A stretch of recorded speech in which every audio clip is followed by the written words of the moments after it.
Hello guys, magandang araw po sa inyong lahat. This is Dar Tech Reviews and Vlogs and my name is Darwin. Today I'm gonna give you a little tutorial sa pag-download ng movies. So kung isa ka sa mga taong mahilig manood ng movies, Netflix, ganyan, and you like traveling, you would like to take your movies with you, maybe ito yung video na para sa'yo and very simple lang, okay?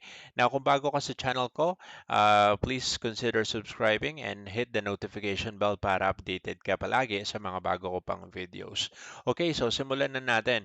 Ang unang application na kailangan yung i-download or install sa computer ay Utorrent. Baka narinig nyo na siya, pero this time tuturuan ko kung paano siya gamitin. So, Utorrent, download. So, nasa Google Chrome tayo. Tinype ko lang uTorrent download. And ito yung unang lumabas. Alright, so kung makikita nyo, meron ditong try uTorrent web. Hindi natin to kailangan. Medyo scroll down kayo sa gitna. Makikita nyo to. Alright, so ito yung latest version, March 11, 2021. Download nyo lang siya. And lalabas siya ngayon sa lower left-hand side. Depende kung anong interface na gamit nyo. Okay, so wait nyo lang matapos yung download. Okay. Now, pag clinic nyo siya, possible na ma-detect siya ng antivirus nyo or possible na ma-detect siya ng, your Windows security. Pero i-allow nyo lang para magtuloy-tuloy yung installation.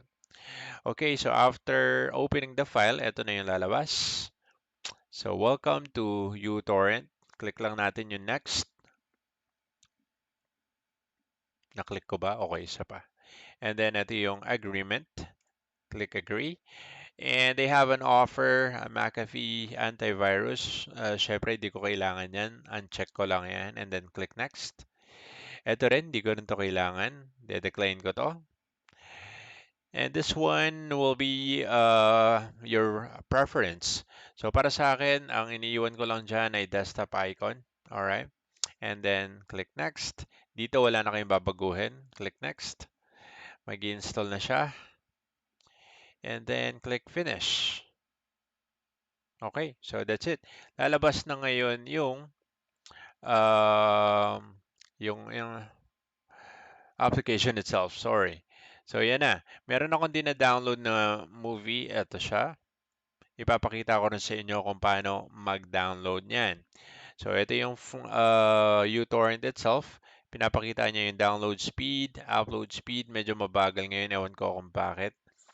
Mabagal yung internet yata namin. Pero I'm using 50 Mbps by Converge. Okay, so pakita ko na sa inyo kung paano mag-download. Punta lang tayo ulit ng Google. Ito yung website na ginagamit ko. Type nyo lang YTS. So, Y as in yellow, T as in tango, S as in Sam. Enter. Yung lalabas dyan, yts.mx. So, yun yung kailangan natin. Open nyo lang siya. Alright. Now, just a warning, maraming ads tong site na to. So, be patient lang kasi wala namang bayad. Nagpapakita lang naman sila ng ads, no virus naman. Okay, so ito, for example, yung ida-download natin. Just like that, meron ads, di ba? Pero i-close nyo lang naman yan. Download ko tong PVT chat. So, click ko lang siya. May lumabas na ads. Wait nyo lang dito sa upper right side. Makikita nyo. Skip ad. Now, after we click this, pwedeng may bagong ads ulit. Pero yun na lang yun. Yan, i-close nyo lang naman yan. And then, skip nyo ulit dito sa upper right side. Skip ad. And then, nandun na kayo. Okay, so on the site, you are given options kung anong resolution yung pwede nyong i-download dun sa movie. Depende kung anong available. Para sa akin, yung 1080p or also known as Full HD. You are also given an option kung Blu-ray ba or just web type yung gusto nyo. Sa akin, web rip lang pwede na. So, click ko lang yan. Ida-download nyo yung torrent. Okay, so ito na. Click ko lang yan. And dadalhin niya tayo dun sa Utorrent application na in-install natin kanina. So from here, makikita nyo kung saan mapupunta yung downloaded movie nyo, which is right here. Pwede nyo siyang palitan by clicking this, kung saan nyo siya gustong dalhin. Okay? Sa akin, iniiwan ko lang siya by default. You also have an option to change the title upon downloading. So right here, pwede nyo siyang ganyan, paikliin. Alright? Depende sa inyo. And on the right side, makikita nyo yung title ng movie na ida-download nyo and yung file size, 1.58 gigabyte in our case.